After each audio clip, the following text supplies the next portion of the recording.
बचपन से शहर में रहने वाला मनोज इस साल होली की छुट्टियों में अपने गांव दुर्गापुर वापस आता है, जहां उसे देख पूरा गांव खुशी से झूम उठता है। जब गया था तब इतना सा था और अब देखो कितना बड़ा हो गया है। हाँ सरपंच जी, जब मैं गया था तब आप भी बहुत जवान थे और अब देखो कितने बूढ़े हो गए हैं आप। चलो चलो बढ़िया है, बच्चा घर वापस आ गया। इसी खुशी में आज रात पार्टी होगी। क्या बात है, गांव में भी पार्टियां होने लगी। वैसे अगर पार्टी की बात है तो आज क्यों सीधा होली पार्टी करते हैं। होली पार्टी की बात सुन चहल पहल में अचानक सन्नाटा छा जाता है, जिसे देख मनोज को कुछ अजीब लगता है, लेकिन तभी सरपंच बात पलट देता है। अब बहुत देर हो गई, चलो सब अपने घर चलो, पार्टी के बारे में कल सोचेंगे।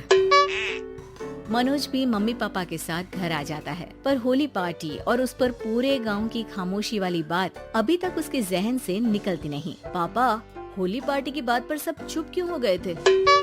अरे होगी उनकी कोई अपनी बात, मुझे गांव की पंचायती थोड़ी पता है। थक गया हूँ, चलो सो जाते हैं, कल बात करते हैं। पापा की बात मानते हुए मनोज भी सोने चला जाता है। आज तो छुपा लिया, लेकिन हफ्ते बाद जब होली का दिन आएगा तब इसे कैसे रोकोगे?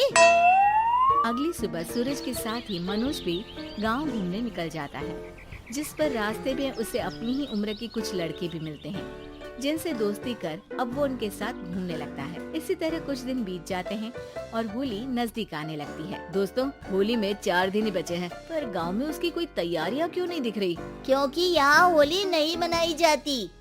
अरे पर ऐसा क्यों? वो राजा भूषण।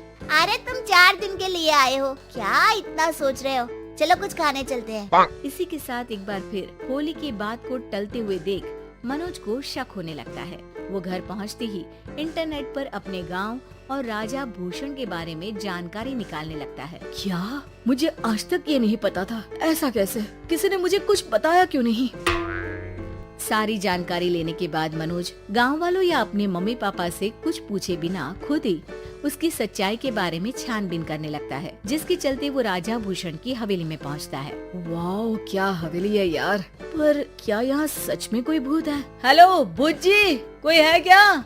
हम इस साल गांव में होली सेलिब्रेट कर रहे हैं, क्या आप उस पर थोड़ा इंटरव्यू देंगे? मनोज के ऐसा बोलते ही गांव में तूफान उठ जाता है और हवेली में रखी सारी चीजें हिलने लगती है। एक अदृश्य शक्ति मनोज को धक्का देकर हवेली से बाहर निकाल दरवाजा बंद कर लेती है। ये सब देख मनोज हैरान रह जाता है। क्या अभी मुझे हवा ने धक्का देकर बाहर निकाल दिया? मेरे होते हुए इस गांव में कभी होली नहीं बन सकती, इसलिए दोबारा ऐसी कोशिश भी मत करना, अंजाम बुरा होगा। आवाज सुन मनोज हैरानी से इधर उधर देखने लगता है, पर उसे कोई दिखाई नहीं देता। वो गांव वापस आ जाता है, जहां तूफान की वजह से सब कुछ तहस महस हो चुका होता है। आखिर ये तूफान आया कैसे? ना ऐसा कोई मौसम था और ना ही हमने होली का त्योहार मनाने की बात की थी। सरपंच की बात पर कोई रिएक्शन दिए बिना मनोज चुपचाप अपने घर चला जाता है। इस तरह देखते ही देखते होली का दिन भी आ जाता है और मनोज रंग लेकर गांव में निकल जाता है, लेकिन गांव पूरी तरह खाली होता है। अरे त्योहार का दिन है, धूमधाम की जगह मातम क्यों मनाया हुआ है? मनोज की आवाज सुन सब अपने घर की खिड़कियां खोल के घर के अंदर से ही उसे वापस जाने के लिए कहने लगते हैं, पर वो किसी की नहीं सुनता। तुझे पहले भी समझाया था, अगर होली खेलने की कोशिश भी की तो अच्छा नहीं होगा। अरे बात मान लो बेटा, तुम्हें सच नहीं पता। मुझे सब पता है। सालों पहले इस राजा ने एक अंधविश्वास फैलाया और आप लोग आज तक उसे मानते आ रहे हो। अरे बेटा, जब तुम पैदा भी नहीं हुए थे उससे भी बहुत पहले से इस गांव पर होली का श्राप है। अगर गांव में होली का त्योहार मनाया जाता है तो प्रलय आना पक्की बात होती है। राजा भूषण इस सब में नहीं मानते थे और त्योहार मनाने लगे, जिसके चलते होली वाले ही दिन पहले उनके बेटे की और फिर उनकी मृत्यु हो गई। तभी से गांव की रक्षा के लिए उनकी आत्मा उस हवेली में रह रही है। सबकी बातें सुन मनोज उलझन में पड़ जाता है। सोचना भी मत मनोज, अगर तुमने इस परंपरा को तोड़ने की कोशिश भी की तो उसका परिणाम इस गांव और गांव के लोगों के लिए अच्छा नहीं होगा। मुझे भी यकीन नहीं हो रहा कि आप लोग एक बेतुकी बात को मानकर सालों से रंगों के त्योहार को मातम की तरह मनाते आ रहे हो। मनोज किसी की कोई बात ना मानते हुए पूरे गांव में रंग बिखेर देता है, जिसके तुरंत बाद वहां तूफान के साथ बिजलियां गरजने लगती है। अचानक मौसम में ऐसा बदलाव देख जहां मनोज कंफ्यूजन में आ जाता है, वहीं गांव वाले डर से सहम जाते हैं।